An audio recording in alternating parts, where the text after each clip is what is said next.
Assalamualaikum warahmatullahi wabarakatuh. Salam sejahtera buat Sobat Lin Whitening dimanapun berada. Oke, Bim akan lanjutkan cerita Yechen-nya. Tapi seperti biasa, bantu tekan tombol like dan berkomentar juga. Terima kasih sesudah dan sebelumnya. Mari kita lanjutkan saja ceritanya. Lanjut. Bab 2066 sampai bab 2070. Luan Xianing sama sekali tidak percaya pada rahasia Feng Shui. Jadi dia tidak bersikap dingin terhadap Ye Chen. Dia hanya berkata sambil tersenyum, Oke, karena Tuan Ye berkata begitu, saya juga akan mendukung Anda ketika saya punya kesempatan. Ye Chen melihat bahwa dia tertarik padanya. Saya tidak masuk angin, dan beberapa kata sopan hanyalah formalitas. Jika orang ini benar-benar ingin meminta saya untuk menunjukkan kepadanya Feng Shui, saya tidak akan menyinggung perasaannya, dia sama sekali. Yang disebut interaksi sosial adalah seperti ini. Anda jelas tidak menyukai orang lain, tetapi Anda harus menunjukkan kekaguman. Anda mengatakan ingin mengatakan sesuatu, tetapi dalam hati Anda berharap orang lain tidak akan pernah menghubungi Anda di masa depan. Jadi, Ye Chen hanya berkata, Maaf, Tuan Luan, jadwal saya cukup padat akhir-akhir ini. Jika Anda benar-benar memiliki kebutuhan Feng Shui, saya dapat membantu Anda merekomendasikan ahli Feng Shui lainnya. Luan Xianing tidak menyangka Ye Chen akan berbicara begitu terus terang. Merasa sedikit tidak senang, berpikir pada dirinya sendiri, saya hanya mengucapkan kata-kata sopan kepada Anda untuk memberi Anda wajah, tetapi Anda masih menganggapnya serius.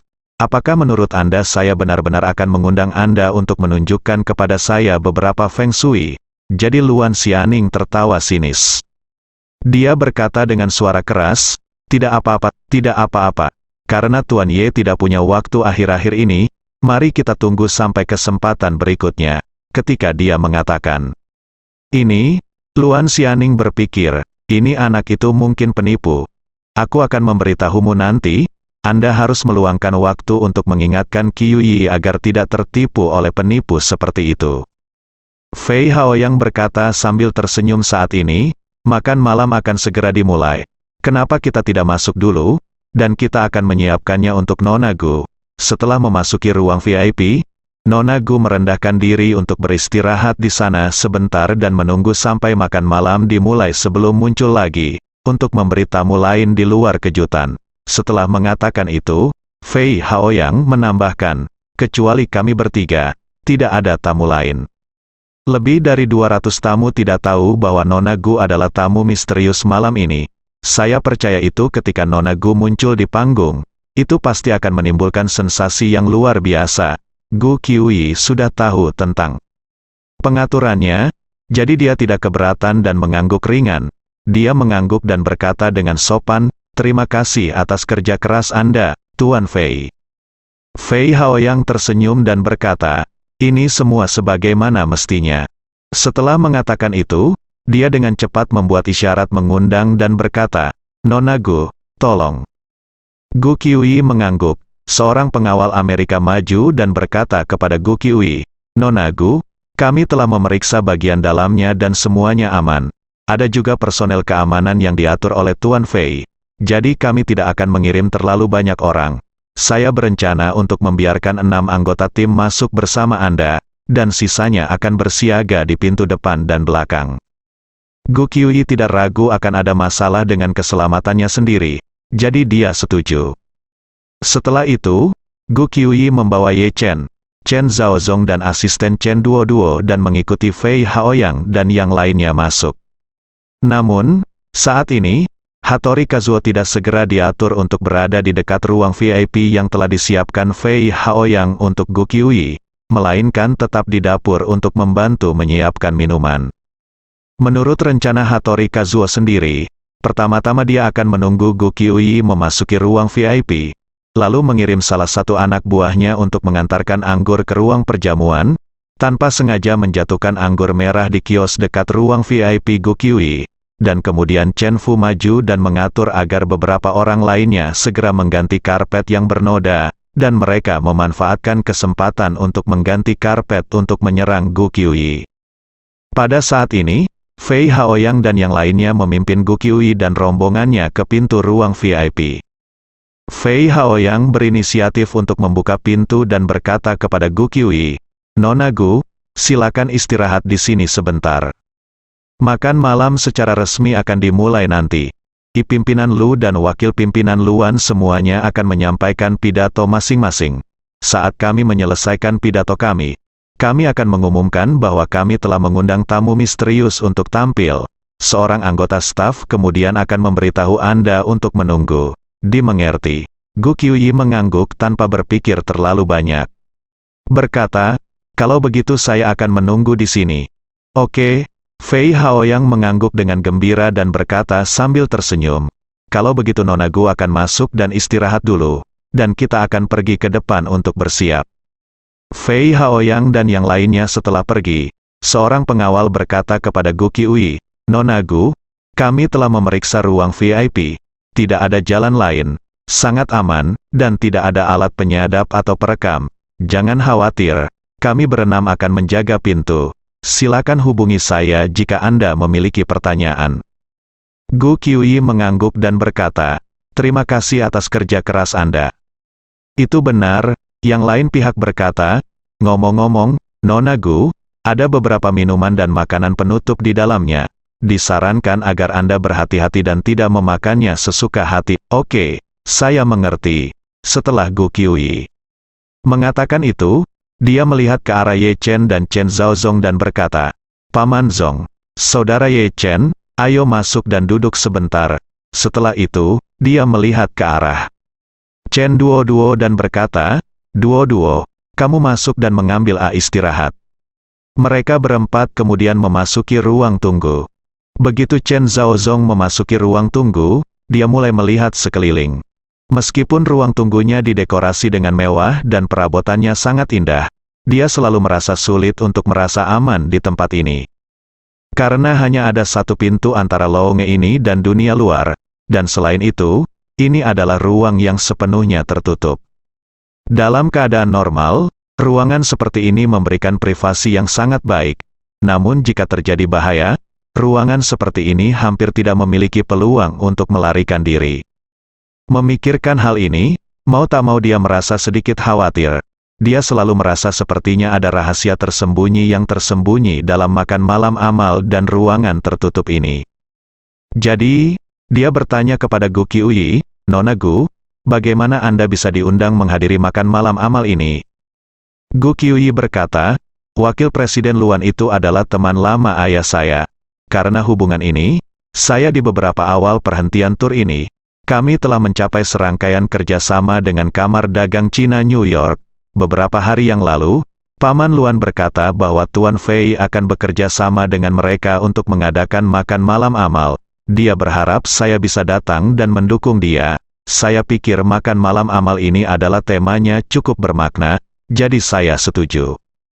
Chen Zhaozong mengangguk dan bertanya, "Makan malam amal malam ini untuk anak yatim piatu di Tiongkok, kan?" "Iya." Gu Qiuyi mengangguk, dan dia tidak bisa membantu tapi lihatlah dari sudut matanya, melihat ke arah Ye Chen. Dia berkata, "Saudara Ye Chen sangat menderita di panti asuhan saat itu, sekarang dia juga telah menghabiskan banyak uang untuk beramal kepada anak yatim piatu. Jadi saya juga ingin untuk berkontribusi kepada anak yatim piatu." Chen di samping Duo saat ini, juga diam-diam menatap Ye Chen, ingin melihat apakah ekspresi Ye Chen akan berubah karena pertanyaan Chen Zhaozong.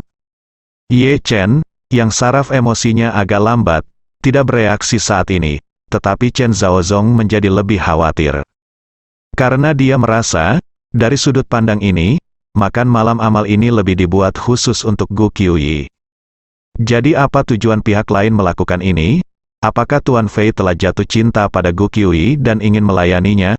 Atau apakah pihak lain memiliki pemikiran jahat terhadap Gu Qiuyi? Tanpa ruangan kedap udara tanpa tempat untuk melarikan diri, Chen Zhaozong mungkin merasa bahwa Fei Haoyang mungkin berusaha mendapatkan apa yang diinginkannya dan memenangkan perhatian Gu Qiuyi. Namun, jika ruangan ini dimasukkan dalam kondisi analisis, Chen Zhaozong merasa ada niat membunuh yang samar-samar di dalamnya, jadi kemungkinan yang terakhir lebih mungkin terjadi. Ibaratnya, jika seorang pria berkencan dengan seorang wanita dan membawa kondom, Belum tentu dia ingin melakukan kejahatan, mungkin dia hanya ingin memanfaatkan keadaan setelah suasana terbentuk. Namun jika dia membawa belati selain kondom, keseluruhan cerita akan berubah.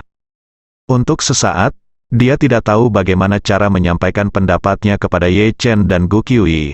Bagaimanapun, Gu Qiuyi adalah seorang figur publik, dan banyak hal secara alami akan diperbesar tanpa batas begitu mereka diekspos ke figur publik. Jika Gu Qiuyi bukan bintang besar, maka saya akan sangat menyarankan dia untuk lebih berhati-hati dan pergi dari sini dulu. Namun, Gu Qiuyi adalah figur publik, dan dia ada di sini untuk menghadiri makan malam amal. Jika dia pergi tanpa pamit, begitu tersiar kabar, itu akan berdampak negatif besar pada reputasi dan reputasinya. Jika saya terlalu khawatir, maka hal ini akan menimbulkan kesalahan besar. Pada saat ini, Ye Chen melihat bahwa dia sedikit mengernyit, seolah-olah dia khawatir, jadi dia bertanya dengan rasa ingin tahu, Paman Zong, apa yang kamu pikirkan? Chen Zhaozong kembali sadar. Menggelengkan kepalanya dan berkata, oh, tidak apa-apa, Tuan Ye, saya hanya berpikir ini privasi kamar memang sangat bagus. Ye Chen merasa itu agak konyol, tapi dia masih mengangguk karena sopan santun. Pada saat ini, Chen Zhaozong duduk di sebelah Ye Chen dan bertanya kepadanya dengan suara rendah, Tuan Ye, saya selalu merasa ada sesuatu yang tidak baik. Ye Chen bertanya dengan heran, Paman Zong, apa maksudmu, Chen? Zhaozong melihat sekeliling dan merendahkan suaranya. Dia mengucapkan dua kata ini. Ye Chen sedikit terkejut. Dia memandang Chen Zhaozong dan bertanya dengan suara rendah, Paman Zong, menurutmu apa masalahnya di sini? Saat kekuatannya terus meningkat, Ye Chen sudah memasuki kondisi mampu untuk mengatasi semua perubahan dengan tetap tidak berubah. Oleh karena itu, ia tidak perlu selalu ketat. Dengan kekuatannya ia memastikan bahwa ketika menghadapi keadaan darurat, pada dasarnya ia dapat mengatasinya dengan mudah. Namun, Chen Zhaozong berbeda. Selama bertahun-tahun sejak dia datang ke Amerika Serikat, Chen Zhaozong selalu berhati-hati. Di satu sisi, dia harus khawatir Biro Imigrasi akan mengetahui status imigrasi ilegalnya, dan di sisi lain, dia harus khawatir tentang orang kaya bernama Liu dari Pulau Hong Kong yang mengirim orang untuk menemukannya.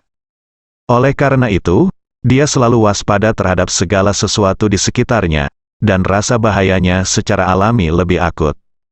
Pada saat ini, Chen Zhaozong berbisik dengan suara yang sangat serius, Tuan Ye, banyak detail kecil yang selalu salah dengan saya, saat dia mengatakan itu, dia mengungkapkan semua keraguan di dalam hatinya. Setelah mendengar ini, ekspresi Ye Chen berangsur-angsur menjadi dingin. Dia merasa analisis Chen Zhaozong masuk akal.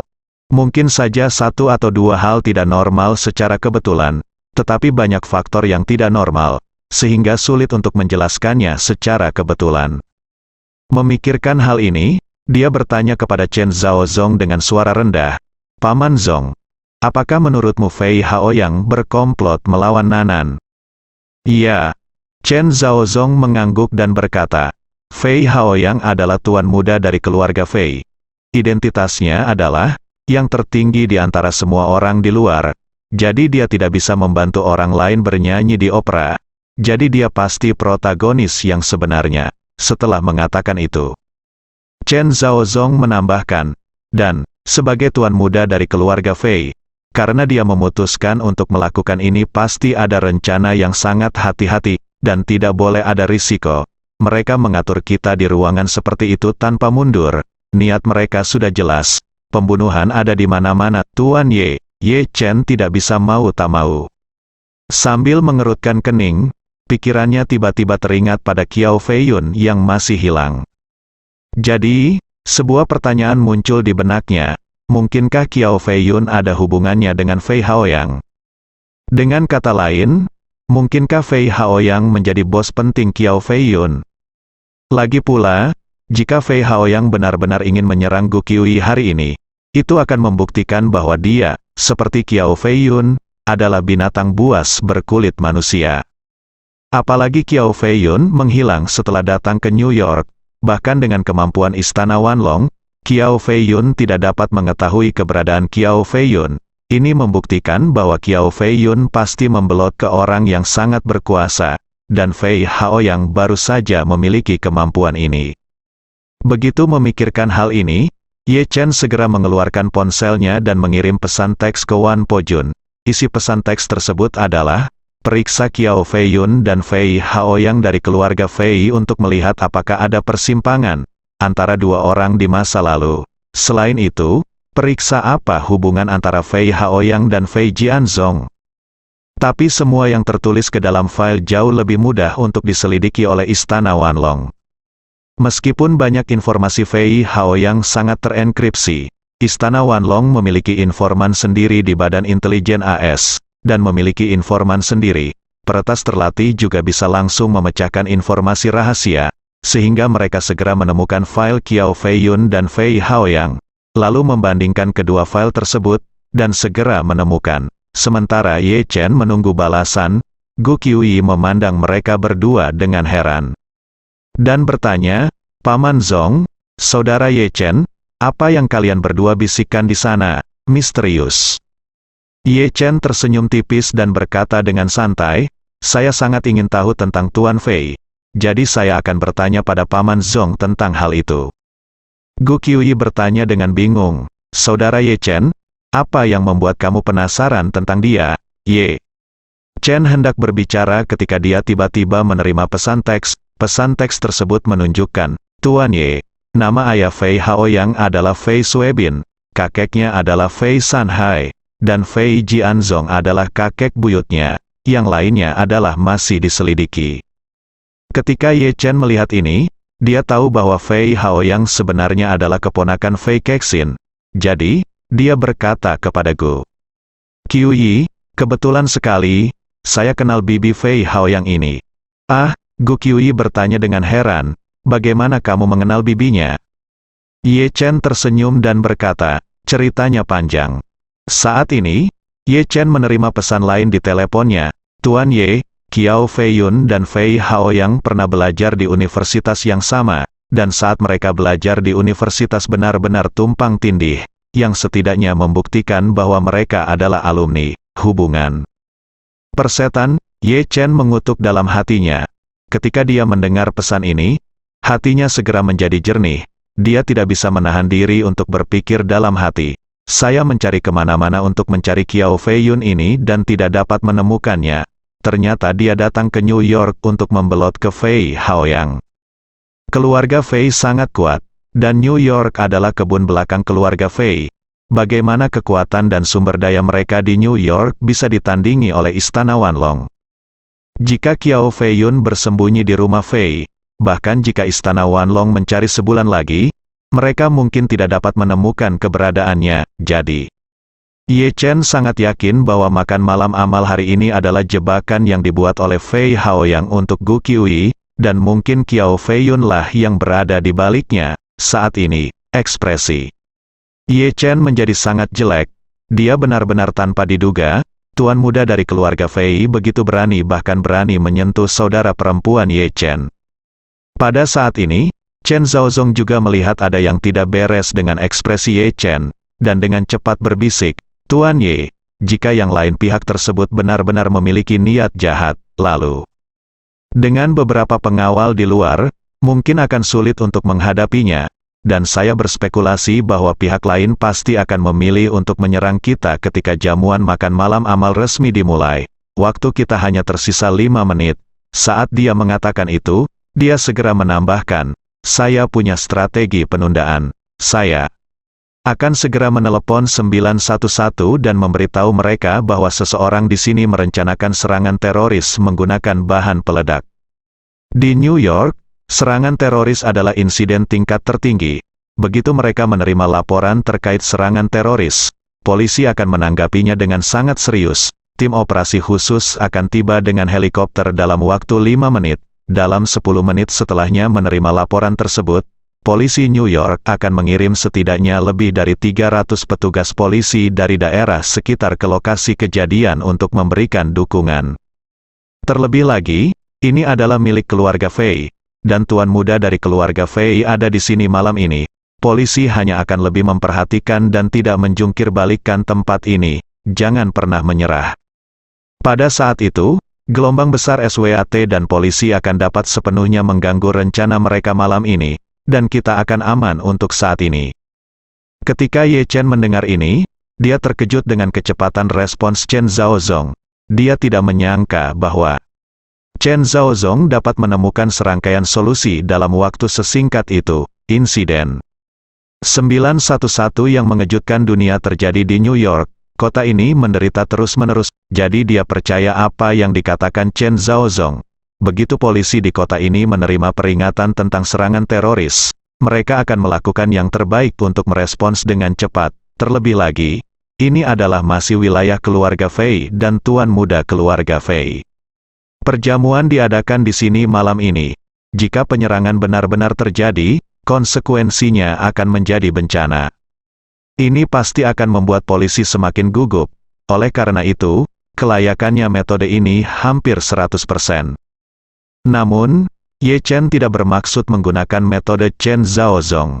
Dia sedikit tersenyum dan berkata kepada Chen Zhaozong, "Paman Zong, jika kamu ingin menangkap pengkhianat, kamu harus tetap di tempat tidur, dan jika Anda menangkap pencuri, Anda harus menangkap barang curiannya. Jika Anda tidak menangkap pencurinya, namun ingin melarikan diri dengan membawa harta benda Anda, ia dapat melarikan diri untuk sementara waktu. Namun tidak selamanya. Selama pencuri tersebut masih ada, ia akan selalu memikirkan harta benda Anda." Setelah mendengar ini, Chen Zhaozong berkata dengan ngeri, "Tuan Ye, pihak lain adalah tuan muda dari keluarga Fei. Dia memiliki banyak majikan terbaik di bawah komandonya. Saya khawatir pengawal kita sendiri bukanlah tandingan mereka. Yang penting bagi kita saat ini adalah melindungi seluruh tubuh kita. Mundur. Lalu pikirkan tindakan pencegahan. Jaga perbukitan hijau dan jangan khawatir kehabisan kayu bakar." Ye Chen mengangguk dan berkata sambil tersenyum, "Paman Zong, jangan khawatir. Tidak peduli apakah nama belakangnya babon atau monyet, selama aku di sini, itu tidak mudah bagi siapapun." Chen Zhaozong tidak mengerti bahwa dia telah memberitahu Ye Chen tingkat bahaya masalah ini tanpa syarat. Tetapi Ye Chen tidak tergerak sama sekali. Dia tidak bisa menahan diri untuk tidak menghela nafas pada dirinya sendiri. Tuan Ye benar-benar berpikir dia bisa mengendalikan situasi seperti itu. Memikirkan hal ini, dia tidak bisa menahan nafas dibandingkan dengan Tuan Changying. Meskipun Tuan Ye berani, miliknya pandangan keseluruhan masih jauh lebih buruk. Jika saya tidak dapat melarikan diri hari ini, bukankah Tuan muda Changying akan dikutuk? Ketika Chen Zhaozong memikirkan hal ini, seluruh tubuhnya terasa seperti tersengat listrik. Dia tahu bahwa Ye Changying hanya memiliki satu putra, Ye Chen, dan dia baru mengetahui hari ini bahwa Ye Chen masih hidup. Oleh karena itu, dia tidak dapat menerima dalam keadaan apapun bahwa putra satu-satunya dermawannya akan mati di sini. Dia merasa bahwa dia telah hidup lebih dari 20 tahun dan tidak ada yang perlu disesali ketika dia meninggal.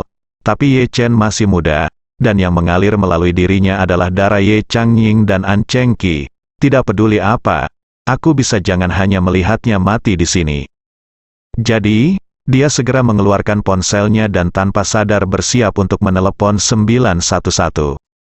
Saat ini, dia tidak lagi peduli apakah Ye Chen akan menghentikannya atau apakah Ye Chen akan marah. Menurutnya, menyelamatkan nyawa Ye Chen adalah hal yang paling penting. Namun, ketika dia mengeluarkan ponselnya dan hendak membuka kuncinya, dia tiba-tiba menemukan kata tidak ada layanan ditampilkan di sudut kanan atas ponsel. Dia berseru dalam hatinya, ini adalah pusat kota New York, bagaimana mungkin tidak ada sinyal operator? Mungkinkah mereka memblokir sinyal ponsel? Chen Zhaozong menebak dengan benar. Qiao Feiyun khawatir jika Ninja Iga mengalami perkelahian selama operasi mereka dan memberi Gu Qiuyi waktu dan kesempatan untuk memanggil polisi. Hal itu akan meningkatkan kesulitan operasi mereka. Kalau begitu, selama Gu Qiuyi menelepon polisi, semua rencana akan hancur. Oleh karena itu, dia secara khusus mengingatkan Fei Haoyang bahwa beberapa pengacau sinyal dipasang dalam radius 20 meter dari kamar Gu Qiuyi. Pengacau sinyal semacam ini dapat secara efektif mengisolasi sinyal radio. Setelah dinyalakan, baik itu sinyal ponsel atau sinyal walkie-talkie, akan terputus sama sekali. Apalagi ia menyerahkan remote control pengacau sinyal kepada Hattori Kazuo. Selama ia merasa waktunya tepat dan siap mengambil tindakan, ia akan segera memutus sinyalnya. Semenit yang lalu, setelah melewati kamar Gukyui, dua anak buah Hattori Kazuo secara tidak sengaja menjatuhkan anggur merah yang mereka bawa ke depan hanya beberapa meter setelah melewati kamar Gukyui.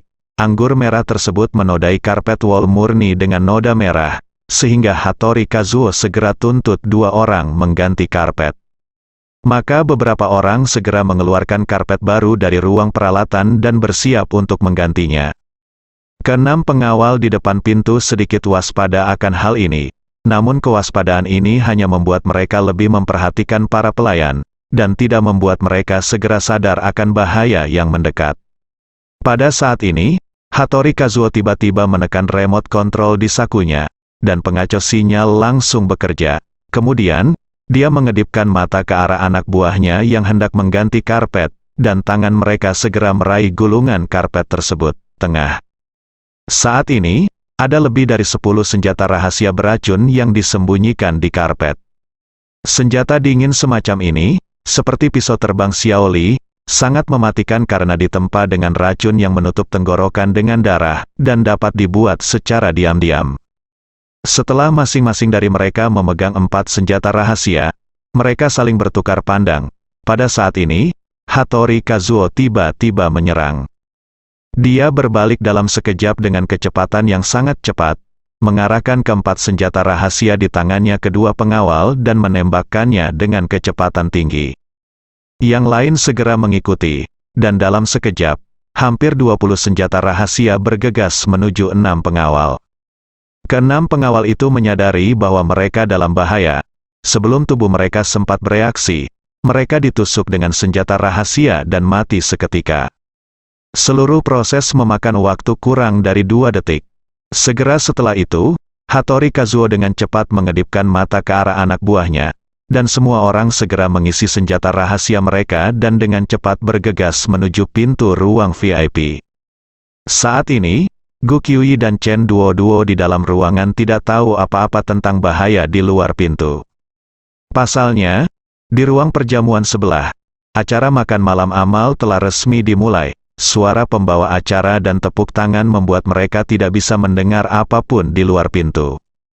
Saat ini, Chen Duo-Duo masih bergumam dalam kebingungan. "Hei, kenapa tidak ada internet?" Chen Zhaozong di sisi lain sangat gugup. Dia tahu bahwa kurangnya internet di ponselnya pasti merupakan sinyal bahwa pihak lain siap mengambil tindakan, dan dia sudah melewatkannya. Kesempatan terakhir, saya khawatir sekarang satu-satunya cara adalah menunggu kematian. Hanya Ye Chen, dengan akal sehatnya, yang bisa mendengar semua yang terjadi di luar pintu. Ia teringat pengalamannya saat menghadapi ninja keluarga Tenglin di Jepang, dan merasa bahwa senjata yang digunakan lawan di luar seharusnya adalah shuriken yang digunakan oleh ninja Tenglin King Tian saat itu. Dia tidak bisa menahan diri untuk tidak mengerutkan kening, dan berkata dengan senyum lucu, "Oh, ternyata itu adalah ninja Jepang." Saat dia mengatakan itu, dia diam-diam memegang pedang penusuk jiwa di tangannya. Ketika Gukyui mendengar ini, dia bertanya dengan heran, "Saudara Ye Chen, apa yang kamu maksud dengan ninja Jepang?" Sebelum dia selesai mengucapkan kata ninja, pintu tiba-tiba ditendang hingga terbuka oleh seseorang. Segera setelah itu, Hattori Kazuo memimpin 7 ninja Iga dan menyerbu dengan kecepatan tinggi. Kedua gadis itu berteriak ketakutan, sementara Hattori Kazuo dengan dingin memerintahkan ninja di sampingnya, "Kecuali para wanita, bunuh yang lainnya, jangan biarkan siapapun hidup." Seperti Gukyui, Hattori Kazuo adalah yang terakhir yang selamat. Sebelum dia selesai berbicara, dia tiba-tiba mendongak dan melihat Ye Chen duduk menghadap pintu. Seluruh tubuhnya sangat ketakutan sehingga kulit kepalanya langsung mati rasa, dan dia dengan cepat mati rasa dari kulit kepala hingga jari kaki. Hattori Kazuo berkata dengan suara gemetar dengan kerinduan bercampur ketakutan dan kepanikan, "Ya, Tuan Ye, kamu kenapa kamu ada di sini? Mendengar ini, 7 ninja lainnya mengikuti Hattori Kazuo melihat lebih. Tidak masalah, ketika ketujuh orang itu melihat Ye Chen, mereka sangat ketakutan sehingga mereka semua berlutut di tanah dengan bunyi gedebuk, menundukkan kepala dan membungkuk. Orang-orang ini, tanpa kecuali, semua menanggapi tanda Ito Nanako selama festival Qingming dan pergi ke Gunung Yeling untuk membantu Ye Chen. Di sana, mereka melihat kekuatan mengerikan Ye Chen dengan mata kepala mereka sendiri. Terutama Ye Chen mengaitkan jarinya dan membunuh 2 dari 4 raja istana Wanlong satu demi satu. Adegan itu masih membuat mereka ketakutan. Tahukah Anda, bahkan pemimpin mereka, Hattori Hanzo, ayah dari Kazuo Hattori, bukanlah tandingan 4 raja istana 10.000 naga. Bahkan 2 Hattori Hanzo dan 3 Hattori Hanzo tidak memiliki peluang untuk menang di hadapan Raja Perang Istana 10.000 naga. Ye Chen, sebaliknya, dengan mudah membunuh 2 Raja Perang seperti anjing lokal. Di mata mereka, kekuatannya tak tertandingi seperti dewa.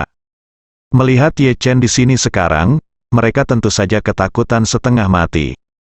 Hattori Kazuo melihat 7 bawahan di sekitarnya berlutut, dan dia sadar kembali.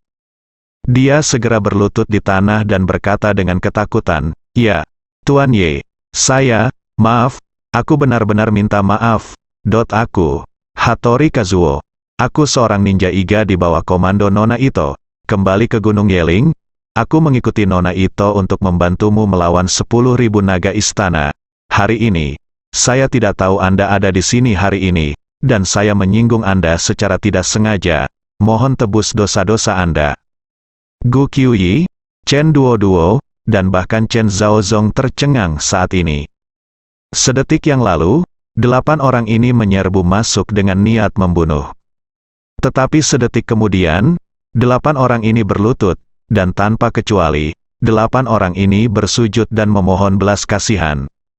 Ye Chen memandang Hattori Kazuo saat ini, tersenyum menghina, dan bertanya dengan dingin, "Hattori Kazuo, katakan padaku, berapa banyak nyali yang kamu makan untuk berani membunuhku?" Hattori Kazuo mengatupkan kedua tangannya, kata. Dalam kengerian yang luar biasa, kembali ke Tuan Ye.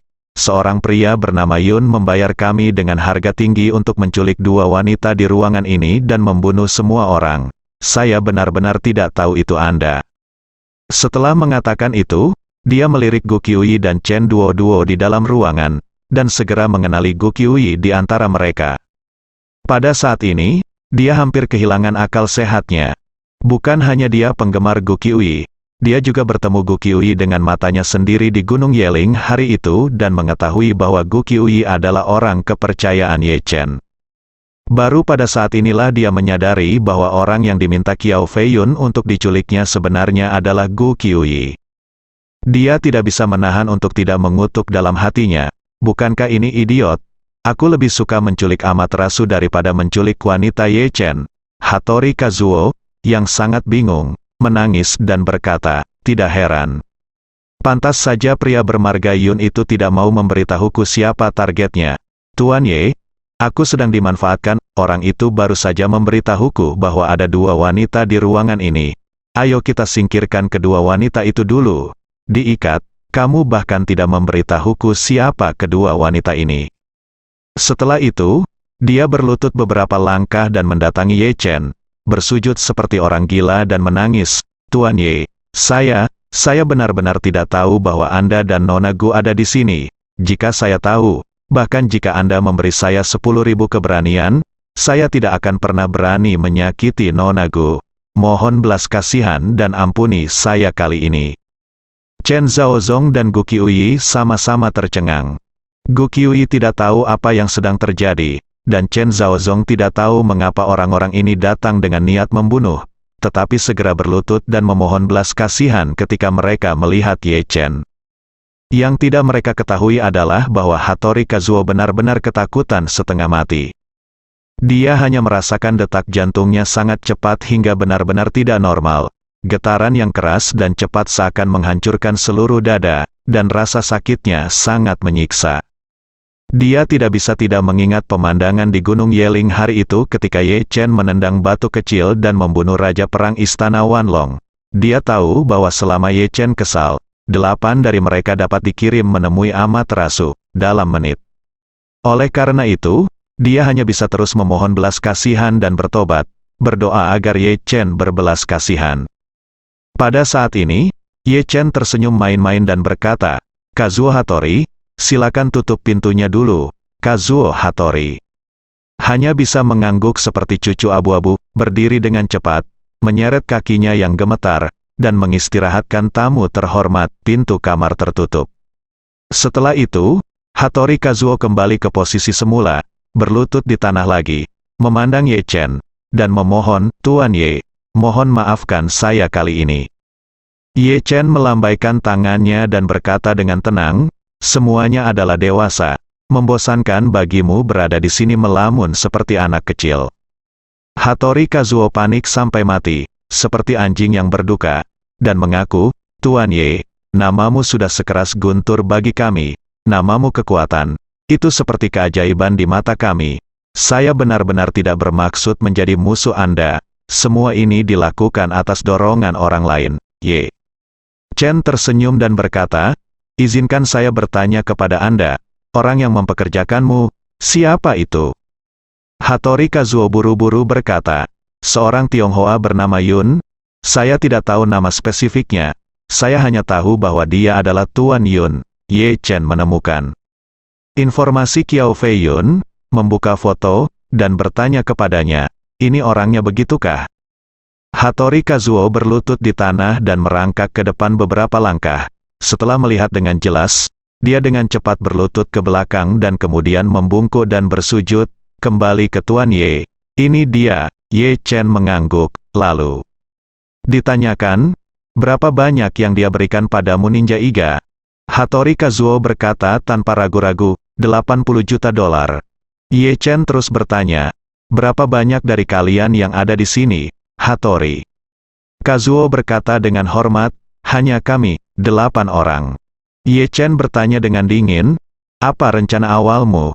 Hattori Kazuo buru-buru berkata, "Rencana awalnya adalah menangkap 2 wanita di sini, membunuh semua yang lain, lalu segera bawa orang itu menjauh dari jalur karyawan, masukkan ke dalam truk sampah, dan angkut ke dermaga. Pria bernama Yun telah mengatur perahu untuk kita. Jika waktunya tiba, serahkan orang itu kepadanya dan kita bisa meninggalkan Amerika Serikat dengan perahu." Ye Chen mendengarkan. Pada titik ini, dia mengangguk sedikit, lalu dia tersenyum ringan, memandang Hattori Kazuo dengan penuh minat, dan bertanya, "Hattori Kazuo, izinkan saya bertanya, apakah kamu masih ingin kembali ke Jepang hidup-hidup?" Ekspresi Hattori Kazuo sangat gembira. Dia mengangguk dan berkata dengan tergesa-gesa, "Saya menginginkannya, kita semua menginginkannya, tolong biarkan Tuan Ye yang melakukannya." Yang lain juga memohon, "Tolong lakukan, Tuan Ye." Ye Chen mengangguk dan berkata, "Katakan yang sebenarnya. Anda, salah satu dalang di balik kejadian hari ini adalah Fei Haoyang dari keluarga Fei di New York. Dia ada di sini sekarang. Tolong bantu saya menangkapnya dan memindahkannya sesuai rencana yang baru saja kamu sebutkan, tapi tidak diserahkan pada Qiao Fei Yun itu. Aku akan mengatur seseorang untuk menghubungimu dan membawa orang itu pergi. Setelah masalah ini selesai, kalian 8 akan langsung pergi ke orang-orangku, dan mereka akan melindungi keselamatanmu, Hattori Kazuo." Meskipun dia belum pernah bertemu Fei Haoyang, tapi dia sangat jelas tentang reputasi dan kekuatan keluarga Fei di New York. Kekuatan keluarga Fei bahkan tidak dapat dibandingkan dengan keluarga Ito di Jepang. Tetapi Ye Chen memintanya untuk menangkap putra tertua keluarga Fei, yang membuatnya takut. Jadi dia buru-buru menangis dan memohon, "Tuan Ye, kami Ninja Iga selalu berusaha untuk bertahan hidup. Hidup kami sangat sulit. Jika kami memprovokasi keluarga Fei lagi, itu mungkin akan menjadi bencana." Ye Chen mencibir dan berkata dengan tegas, "Kazuo Hattori, bagi kalian para Ninja Iga, jika kalian memprovokasi keluarga Fei, itu mungkin menjadi bencana. Tetapi jika kalian memprovokasi saya, itu pasti akan menjadi bencana." Saat dia berkata, Ye Chen berdiri ke atas, menatap Hattori Kazuo, dan berkata dengan dingin. Saat itu, keluarga Su saja mampu memusnahkan keluarga Matsumoto. Bahkan putra Matsumoto Ryouto, yang dibawa pergi oleh mantan istrinya selama bertahun-tahun dan memiliki namanya berubah, tidak luput. Aku bagaimana bisa Ye Chen lebih rendah dari mereka dalam tindakannya, jika kalian para ninja Iga dengan sengaja menentangku, maka aku akan membuat para ninja Iga dan semua orang yang berhubungan dengan ninja Iga benar-benar lenyap dari dunia ini, Hattori. Ketika seorang pria mendengar kata-kata Ye Chen, seluruh tubuhnya terasa seperti disambar petir, dan hati serta kantong empedunya terbelah. Dia tahu kekuatan Ye Chen. Jangan bicara tentang kekuatan Ye Chen sendiri. Membunuh ninja Iga tidak berbeda dengan membunuh ayam. Hanya berbicara tentang istana 10.000 naga di bawah komandonya, kekuatannya begitu kuat hingga membuatnya takut. Setidaknya ada ratusan prajurit top di istana Wanlong. Jika Ye Chen benar-benar ingin memusnahkan ninja Iga, maka mereka pasti memiliki kemampuan untuk menyelesaikan perintah Ye Chen. Mendengar ini, Hattori Kazuo benar-benar pingsan. Dia jatuh ke tanah dan menangis dengan sedihnya. Seluruh tubuhnya gemetar karena isak tangis. Saat datang ke Amerika, ia juga memiliki misi dan visi untuk merevitalisasi ninja Iga. Namun kini, warisan ninja Iga yang berusia berabad-abad kemungkinan besar akan hancur dalam satu hari. Jika Anda tidak setuju dengan Ye Chen, ninja Iga akan benar-benar menghilang dari dunia ini. Jika Anda setuju dengan Ye Chen, saya khawatir mereka akan mencoba yang terbaik untuk menghindari keluarga Fei selama sisa hidup mereka. Berapa banyak dari mereka akan bertahan masih belum diketahui. Situasi putus asa ini menyebabkan emosi dan mentalitasnya runtuh total. 7 ninja Iga lainnya merasakan hal yang sama. Melihat Hattori Kazuo tidak bekerja sama dengan patuh, Ye Chen berkata dengan dingin, "Hattori Kazuo, kami memiliki pepatah lama di Tiongkok. Kata-kata yang baik tidak dapat membujuk hantu terkutuk. Karena saya memberi Anda cara untuk hidup dan Anda tidak, jika kamu tidak menghargainya, maka jangan salahkan aku, Ye Chen, bawahanmu kejam, kamu mengambil langkah pertama hari ini, ayahmu, saudara laki-laki, dan kerabat lainnya akan segera datang menemanimu." Begitu Ye Chen mengucapkan kata-kata ini, Hattori Kazuo segera mengangkat kepalanya dan menangis dengan gangguan emosi. "Tuan Ye, saya bersedia bekerja sama, saya bersedia bekerja sama." "Oke." Ye Chen mengangguk dan berkata dengan dingin. "Pertama singkirkan tubuh pengawal di luar pintu. Lalu terus keluar dan berpura-pura menjadi pelayan. Tidak akan lama, Fei Hao yang itu pasti akan datang untuk melihat apa yang terjadi. Jika saatnya tiba, ambil tindakan secara langsung, bunuh semua pengawal di sekitarnya, lalu bawa dia pergi." Chen Zhaozong, yang terdiam sepanjang waktu, berbisik, "Tuan Ye, Fei Hao yang orang-orang di level ini pasti memiliki ahli seni bela diri di sekitar mereka. Saya khawatir ninja-ninja ini bukan tandingannya." Ye Chen setuju dan berkata, "Itu memang mungkin." Setelah mengatakan itu, Ye Chen memandang Hattori Kazuo dan berkata, "Kamu jangan terlalu khawatir. Jika ada ahli seni bela diri di sekitar pihak lain, saya akan menyelesaikannya untuk Anda." Hattori Kazuo hanya bisa mengambil keputusan dan mengikuti Ye Chen sampai akhir. Jadi dia mempertaruhkan nyawanya dan mengertakkan gigi dan berkata, "Baiklah Tuan Ye, saya akan mendengarkan kepadamu dalam segala hal." Untuk memastikan tidak ada yang salah, Ye Chen mengeluarkan informasi Fei Haoyang yang dikirim oleh Wan Pojun di ponselnya, membuka foto Fei Haoyang, menyerahkannya kepada Hattori Kazuo dan yang lainnya, dan memperingatkan, "Ingat orang ini dengan jelas. Jika dia melakukannya nanti, bawa seseorang ke sini, tunggu sampai dia masuk dan bunuh semua anak buahnya. Jika dia datang ke sini sendirian, ikat saja dia dan bawa dia ke saya. Apakah kamu mengerti?" Beraninya Hattori Kazuo mengatakan lebih banyak. Dia mengangguk cepat dan berkata, "Jangan khawatir, Tuan Ye, saya mengerti." Ye Chen mengangguk dan berkata, "Jika dia membiarkan seseorang datang untuk menyelidiki kebenaran, Anda tidak perlu melakukan apapun, biarkan saja seseorang datang masuk." "Oke." Hattori Kazuo dengan sungguh-sungguh berkata setelah setuju. Dia melihat foto Fei Haoyang dengan hati-hati, dan kemudian berkata, "Tuan Ye, Saya ingat dengan jelas penampilan Fei Haoyang. Ye Chen mengangguk sedikit, melambaikan tangannya dan berkata, sekarang aku sudah mengingatnya dengan jelas. Baiklah, kalau begitu kamu tidak perlu melakukan apapun sekarang. Ayo kita semua keluar. Hattori Kazuo menghela nafas lega dan berkata dengan cepat, Tuan Ye, aku akan pergi dulu. Setelah itu, dia dengan cepat memimpin ketujuh orang itu keluar. Begitu mereka pergi, Gu Qiuyi tidak sabar untuk bertanya, Saudara Ye Chen, mengapa Fei Haoyang menculik saya? Ye Chen berkata dengan dingin, ketika saya di Kanada, saya melacak Kiao itu Fei Yun. Tapi anak ini menghilang setelah datang ke New York.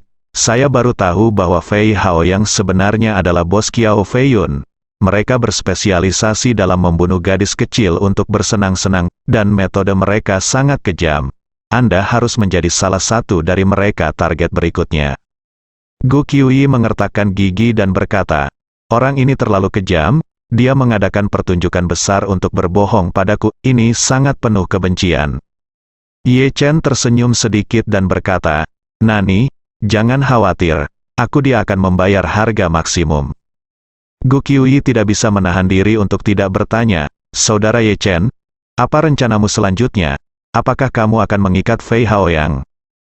Ye Chen mengangguk dan berkata dengan tegas, saya pasti tidak akan melakukannya, biarkan mereka pergi. Tapi saya belum tahu secara spesifik keberadaan Kiao Fei Yun. Karena Fei Haoyang ada di sini, sebaiknya saya menggunakan kesempatan ini untuk menipunya terlebih dahulu.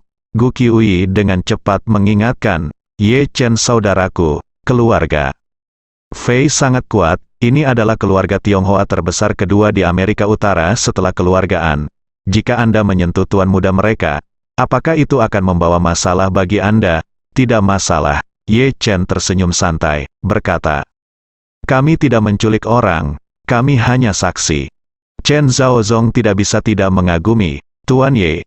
Metode ini luar biasa. Ketika Fei Haoyang datang, para ninja itu membunuh anak buahnya dan menculiknya.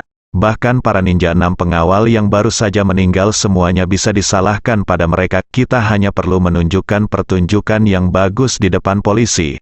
Dan kemudian kita bisa menyaksikan api dari sisi lain. Setelah mengatakan itu, Chen Zhaozong berkata lagi, Tuan Ye, dalam hal ini, saya dengan berani menyarankan agar Anda tidak mengembalikan ninja-ninja ini. Jika keluarga Fei melacak mereka, masalahnya akan terungkap cepat atau lambat, Ye. Chen mengangguk setuju dan berkata, di sana memang risiko ini. Setelah mengatakan itu, Ye Chen bertanya kepada Chen Zhaozong, Paman Zong, apakah Anda punya saran bagus? Chen Zhaozong buru-buru berkata, saya baru saja mendengar dari ninja Jepang bahwa orang yang mengundang mereka adalah Kiao Fei Yun yang selalu ingin kamu temukan, kan? Iya. Ye Chen mengangguk. Chen Zhaozong berkata lagi, Tuan Ye, Anda tidak pernah dapat menemukan keberadaan Kiao Fei Yun. Menurut pendapat saya, Kiao Fei Yun mungkin bersembunyi di keluarga Fei untuk menasihati Fei Haoyang. Keluarga Fei kuat, memiliki banyak industri, dan dijaga ketat, ingin mencari tahu, benar-benar tidak mudah baginya untuk datang. Ye Chen setuju dan berkata, ya, saya juga curiga bahwa Kiao Fei Yun telah bersembunyi di keluarga Fei. Chen Zhaozong berkata, sejak kamu berencana untuk membiarkan para ninja ini menculik Fei Haoyang, maka Anda sebaiknya membiarkan anak buah Anda mengendalikan ninja-ninja ini dan meminta mereka untuk meminta uang tebusan yang besar dari keluarga Fei terlebih dahulu, dan kemudian membiarkan mereka menghilang. Kemudian keluarga Fei secara alami akan berpikir bahwa ini adalah orang-orang yang menculik Fei Haoyang. Jika mereka mengetahui identitas para ninja tersebut, mereka pasti akan pergi ke Jepang untuk mencari keberadaan para ninja tersebut. Dan mereka ada di tangan Anda.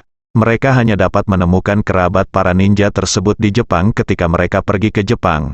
Dan kemudian mereka pasti akan mempertanyakan Kiao Fei Yun siapa yang menyewa ninja. Dalam hal ini, keluarga Fei mungkin akan berpikir bahwa Kiao Fei Yun menyewa ninja ini untuk menculik Fei Haoyang. Dia adalah dalang sebenarnya di balik layar. Ketika saatnya tiba, dia mungkin tidak dapat melarikan diri bahkan jika dia melompat ke Sungai Kuning. Saya yakin begitu keluarga Fei mengetahui tentang ninja Jepang, Kiao Fei Yun tidak perlu menunggu mereka mengetahuinya. Hasil sebenarnya, sudah panik, dia hanya punya dua pilihan saat itu, mengakui segalanya kepada keluarga Fei, atau mengertakkan gigi dan menanggung kesalahan dan lari untuk hidupnya. Tidak peduli yang mana yang dia pilih, keluarga Fei tidak akan membiarkan dia pergi. Ye Chen mengerutkan kening. Ditanya, Paman Zong, menurut Anda apa yang akan dilakukan keluarga Fei dengan Qiao Feiyun jika dia mengaku padanya? Chen Zhaozong berkata tanpa berpikir, jika saya adalah pemimpin keluarga Fei dan Qiao Feiyun mendatangi saya dan mengakui hal ini, saya akan melakukannya. Hal pertama adalah membunuhnya, dan membunuhnya di tempat untuk menghindari malam dan mimpi yang panjang, karena begitu hal ini tersebar, reputasi keluarga Fei akan menderita pukulan dahsyat. Bahkan jika Fei Haoyang, tuan muda tertua, tidak akan pernah dapat ditemukan lagi. Ketika dia kembali, ayahnya masih dapat menemukan seseorang untuk melahirkan anak lagi atau bahkan beberapa anak, tetapi suatu kali reputasi keluarga benar-benar runtuh, kerugiannya tidak akan sesederhana hanya satu orang. Jadi, bahkan jika itu adalah ayah Fei Haoyang, sangat tidak mungkin membiarkan apa yang telah dilakukan Fei Haoyang melibatkan seluruh keluarga. Sebuah keluarga dengan kekuatan sekuat itu tidak akan mampu mencapai hari ini tanpa keberanian orang kuat untuk memotong pergelangan tangannya. Ketika Ye Chen mendengar ini, hatinya tiba-tiba cerah dan dia tersenyum, berkata, dalam hal ini, dulu keluarga Fei menyelidiki masalah ninja. Qiao Feiyun tidak punya pilihan selain melarikan diri dari keluarga Fei untuk memiliki kesempatan bertahan hidup. Itu benar, Chen Zhaozong berkata, karena Anda telah mengirim orang ke New York telah menyiapkan jaring.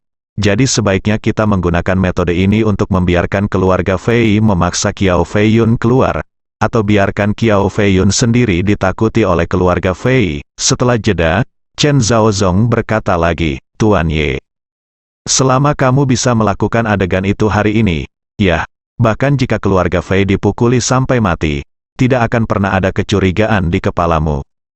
Selain itu, saya yakin tidak akan butuh waktu lama bagi Anda untuk menangkap Qiao Feiyun, dan Anda tidak perlu khawatir akan terekspos sama sekali. Lagi pula, ketika keluarga Fei diketahui bahwa ninja tersebut disowa oleh Qiao Feiyun, ketika Qiao Feiyun tidak dapat ditemukan, mereka pasti akan berpikir bahwa Qiao Feiyun telah bersembunyi terlebih dahulu. Bahkan jika keluarga Fei tidak dapat menemukan Qiao Feiyun seumur hidup mereka, mereka tidak akan mengaitkan masalah ini dengan Anda. Hari ini kamu menangkap Fei Haoyang, yang sedang mengawasi api dari seberang bank, dan besok kamu menunggu dan menangkap Qiao Feiyun. Pada akhirnya, kamu lolos tanpa cedera dan mendapatkan yang terbaik dari kedua dunia. Semakin Ye Chen memikirkannya, semakin dia merasa bahwa metode Chen Zhaozong sangat mungkin dilakukan. Satu-satunya hal yang harus dia lakukan adalah membunuh Hattori Kazuo dan yang lainnya, atau menyembunyikan mereka. Namun, karena dia telah berjanji untuk mengampuni nyawa mereka, Ye Chen secara alami tidak akan mengingkari janjinya, bunuh mereka. Oleh karena itu, selama mereka disembunyikan di tempat di mana tidak ada yang dapat menemukannya, masalah akan berkembang ke arah yang dianalisis oleh Chen Zhaozong. Adapun di mana menyembunyikan Hattori Kazuo dan lainnya, Ye Chen tentu saja dengan pilihan yang sangat baik tidak ada keraguan bahwa tujuan terbaik bagi mereka adalah Suriah, bersambung.